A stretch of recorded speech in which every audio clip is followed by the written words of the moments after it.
அனைவருக்கும் வணக்கம். நான் உங்கள் ஜெயமேனுகோபால். லக்னத்தில யாருக்காவது குரு இருந்துச்சுன்னா, அவங்க வாழ்க்கை உண்மையிலே நல்லாருக்கும். என்ன சார் இப்படி சொல்றீங்கன்னு கேட்காதீங்க. லக்னத்தில குரு இருந்தா 5ஆம் பார்வையா பார்ப்பாரு, 7ஆம் பார்வையா பார்ப்பாரு, 9ஆம் பார்வையா பார்ப்பாரு. அப்போ உங்க பூர்வ புண்ணியத்தையும் பார்க்குறாரு, உங்க பாக்கியத்தையும் பார்க்குறாரு. 5ஆம் இடங்கிறது முதல் குழந்தை, 7ஆம் இடங்கிறது 2ஆம் குழந்தை, 7ஆம் இடங்கிறது உங்க மனைவி. அப்போ ஒரு மனிதனுடைய வாழ்க்கையில லக்னத்தில குரு இருக்கிற ஆளு எப்பயுமே நீதி, நேர்மை, நியாயம், ஒழுக்கம், தர்மசீலம் இதெல்லாம் நம்ம ஃபாலோ பண்ணுவாங்க. குரு பாதிக்கப்படாம இருந்தா, ஆன்மீகத்தில நாட்டம் இருக்கும். குரு பாதிக்கப்பட்டு ராகு ராகு பிழையில சேர்ந்து பாவகிரக சேர்க்கை இருந்தா, கொஞ்சம் ஆன்மீகத்த உரசி பார்க்குற மாரி சில விஷயங்கள் நடக்கும். ஆனா, குரு கெடாம, 5, 9 கெடாம நல்ல நிலையில் இருந்தால், ஜாதகருடைய வாழ்க்கை சூப்பரா தான் இருக்கும். அப்ப யாருக்கெல்லாம் லக்னத்தில் குரு இருக்கிறதோ, எந்த விதமான பாதிப்புகளும் இல்லாமல் இருக்கிறதோ, நிச்சயமா அவங்க வாழ்க்கை நல்லா இருக்கும். ஏன்னா, அவங்க நீதி, நேர்மை, நியாயம், தர்மம், கௌரவம், அந்தஸ்து மத்தவங்க நல்லா இருக்கணும் அப்படிங்கிறத மாரி எப்பொழுதுமே மத்தவங்களுக்கு அட்வைஸ் பண்ணிட்டு தான் இருப்பாங்க. அந்த அட்வைஸ் பண்றதுங்கிற என்ன அர்த்தம்னு கேட்டீங்கன்னா, தெரிஞ்சே தப்பு பண்றாங்களே! இனி நல்லா இருந்தாங்கன்னா வாழ்க்கை நல்லா இருக்குமே அப்படிங்கிற ஒரு ஆதங்கத்தில சொல்றது தான். அவங்க இயல்பு அது.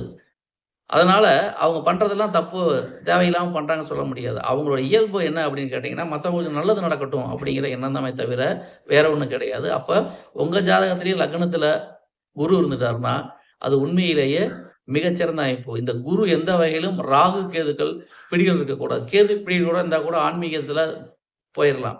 ராகு பிடியில இருந்தா ஆன்மீகத்த வெறுக்கிற மாரி சூழல்லாம் ஏற்படும். அப்போ லக்னத்தில் இருக்கக்கூடிய ராகு எந்த விதமான பாதிப்புகளும் இல்லாமல் இருந்தால், உங்கள் வாழ்க்கை நல்லாருக்கும். பூர்வ புண்ணியம் நல்லாருக்கும்.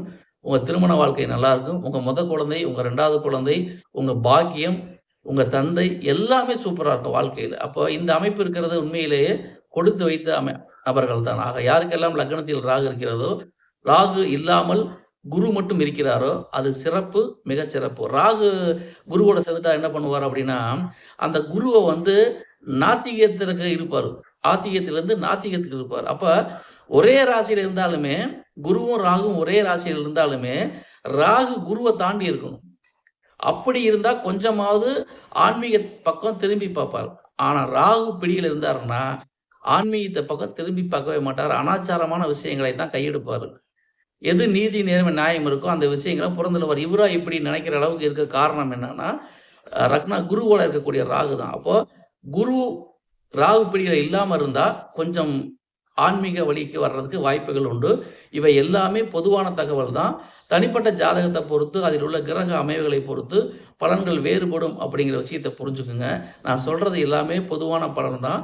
உங்க தனிப்பட்ட ஜாதக பலன் அல்ல. பொதுவான பலனை பொதுவாகவே கேளுங்கள். நன்றி. வணக்கம்.